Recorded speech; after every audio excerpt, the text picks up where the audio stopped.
Ito pa, mga kababayan, pangalawa, kung gaano kasinungaling si Sarah. Nako, mga kababayan, Diyos ko. Ito po, kung gaano kasinungaling si Sarah, si General Torre, mga kababayan, nagsalita na.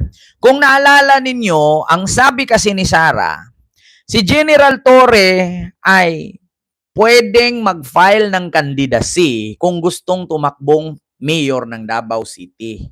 Ang tanong, saan galing ni Sarah yung salita na yun?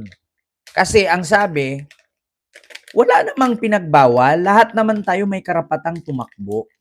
Ngayon mga kababayan, saan ni Sarah galing yung salitang yun? Kasi una, si General Torre wala namang sinabing tatakbo. Pangalawa, hindi naman siya nagdeklara. Di ba? Napakasinungaling talaga. Pakinggan nyo si General Torre, mga kababayan. Yan Diyos ko, mga kababayan, napakasinungaling talaga ni Sarah.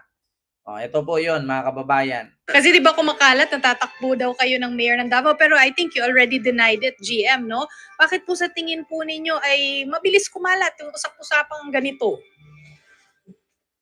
Well, siguro, attention bait lang talaga siguro ako at medyo marami lang talagang mahilig makakuha ng clicks din sa kanilang mga pages kaya ginagamit ang aking buka at ang aking mga statements para sa makadraw ng attention. Pero kaya nga, I find it, nung una, mga 3 days na yan pinabayaan ko lang. Hindi, mga last week pa pala yan dahil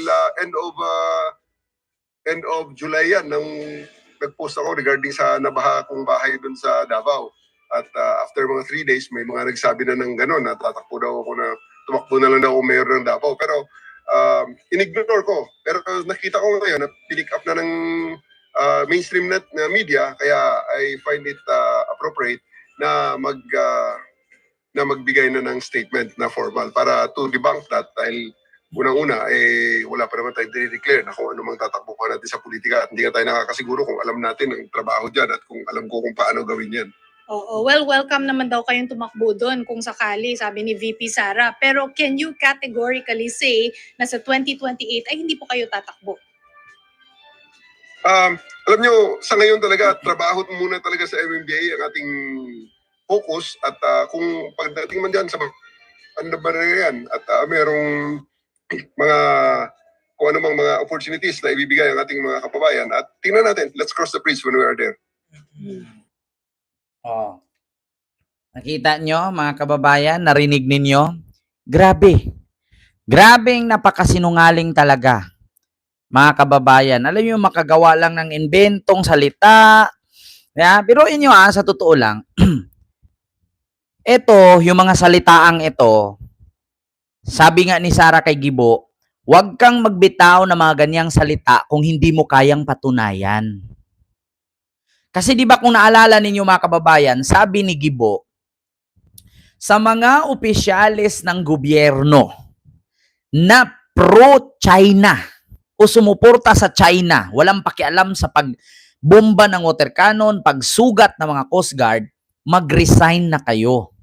Ang sagot ni Sarah, huwag kang magsalita ng ganyan nang hindi mo pangalanan. Kasi pangit yung ganyan bilang mga government official. Pero siya, mga kababayan, eto na. Nagsalita nga siya ng patungkol sa pagtakbo ni Turing Mayor, hindi naman nagsalita si Turing tatakbo Yan ang sakit ng mga DDS na narcissist. Sa fake news kumakapit para meron lang content. Kita nyo mga kababayan, si Turing na mismo nagsalita. Wala akong ganung plano, focus ako sa trabaho. Tsaka yung style ni Sarah, kung sakali man natatakbo si Torre, pagiging mayor ng Davao, style na ni Sarah yun. Si Torre, bukas naman, everyone of course in a democratic country, lahat ay allowed at welcome na mag-file ng kanilang certificate of candidacy at tumakbo sa eleksyon.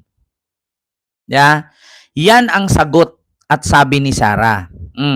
Ang tanong, dapat hindi ka nagbibigay ng ganyang statement Kasi bakit dapat inalam mo muna? Kasi ang mangyari dyan, kung sakaling tatakbo si Torre, wala na, alarming yan Kumbaga parang pinaalam mo na mga taga Davao, libre naman siyang mag-file. Libre siya. Kasi sa madaling salita, warning yan na, ibig sabihin, tatakbo pala si Torre, ganyan pala. Huwag yun ang iboto. Hindi man niya sinabi, pero alarming yan sa mga butante sa Davao. Hinarang na niya agad. Hindi pa nga nagdeklara yung mama, siniraan na niya.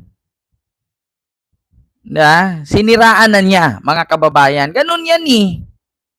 Tapos, yung kay Gibo nga, natawa ako dun kay Gibo eh. Tignan nyo, mga kababayan. Ito yan, pakinggan natin ha.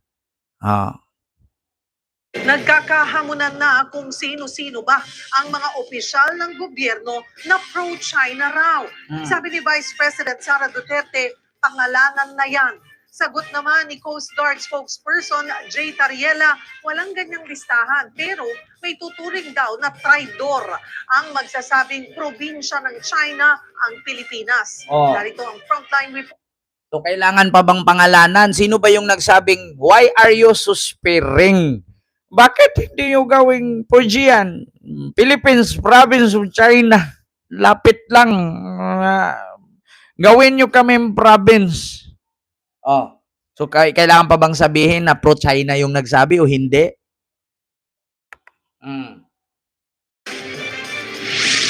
Mag-resign na kayo. Yan ang hamon ni Defense Secretary Gibo Teodoro sa mga opisyal ng gobyerno na pro-China. Bagamat walang pinangalanan ang kalihim, sumagot dyan si Vice President Sara Duterte at hinamon din si Teodoro. Guilty. Dito mo makikita Dito sa balita, ang sabi, mag-resign na kayo. Yung mga politician, opisyali sa gobyerno na tuta ng China. Walang pinangalanan si Gibo. Walang sinabi si Gibo. Nag-react si Sara. Bakit? Sabi nga ni Tariela, hindi mo naman kailangan pangalanan makikita mo naman yan sa galaw, sa gawa, at sa kanilang sinasabi. Na booking, guilty. Siguro para klaro sa lahat ng mga kababayan natin, dapat pangalanan kung sino yung mga officials na Kung pinangalanan, baka mas lalo ka magalit. Bakit? Hindi ka pa nga pinangalanan, nag-react ka na.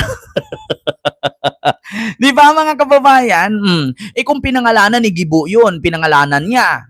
Di mas lalong magagalit. Hindi pa nga pinangalanan ni Gibo. Nagngalngal na sila magkapatid, dalawa ni Pulong. Di ba? tinutukoy niya. Sa isa namang pahayag ng kalihim, iginiit niyang mayroon silang objective criteria kaugnay sa reputasyon ng mga Pilipino. Simple lang daw ang pamantayan.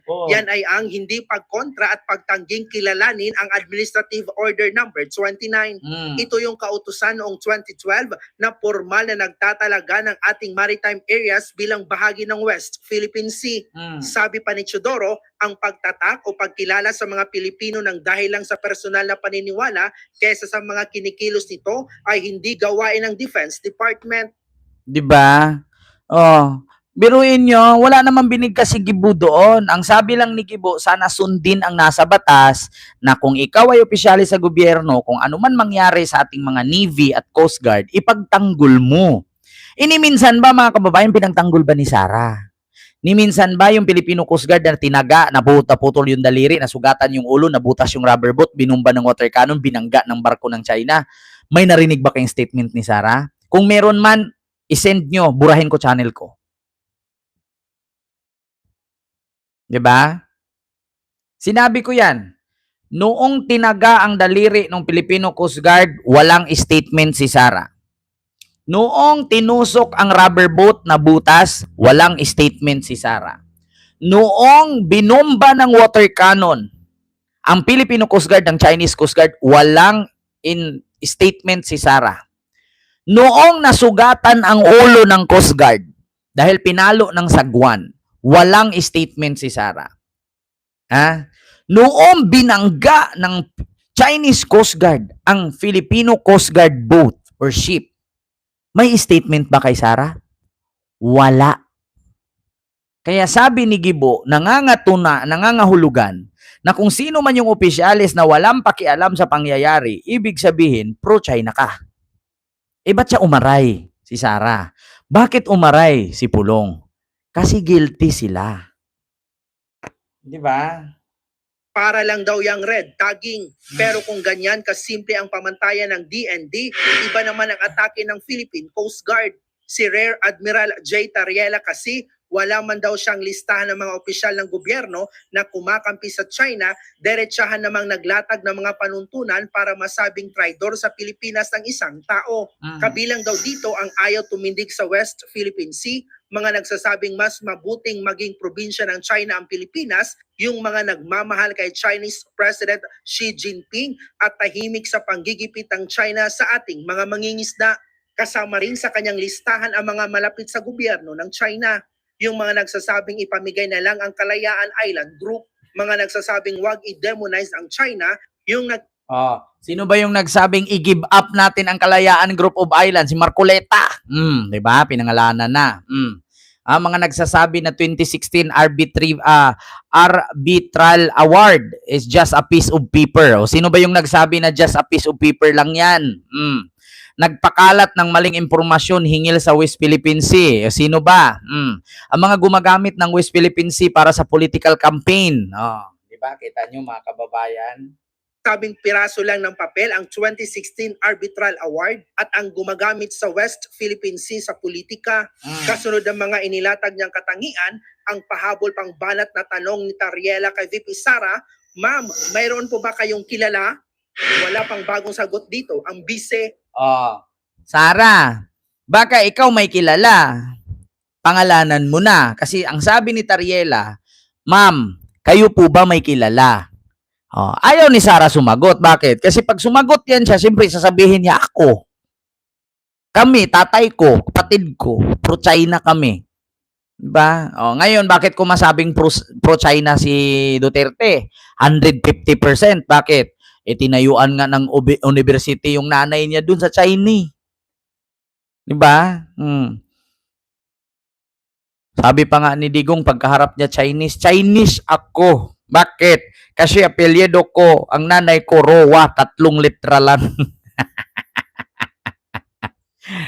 Mga kababayan, pagkaharap ni Digong Chinese, sabi niya, I am Chinese. Bakit? Kasi yung apelyido ng nanay ko, Roa, 3 litra lang. So, ibig sabihin pala, pag 3 litra, Chinese na. Paano yung apelyido ay Si? Yung Si. Tapos Indian. Tapos pagkaharap niya Muslim, sabi niya, ako, Muslim ako. Pero yung lechon baboy sa harapan, dalawa ni Sara, kalaki-laki. Yan ba yung Muslim? Kumakain ng baboy? Luso, para ka lang si Robin nanguha ng barbecue. Ko naman. Alam nyo na, mga kababayan, no? Yung ating topic and for today's video. So, klarong-klaro, kasinungalingan ni Sara, no? At utak sa destabilisasyon si Mike Defensor at si Sandro Marcos sa mga pasabog na hawakan sana sa liig ni Digong ang tatay niyang si Bongbong. Ayan.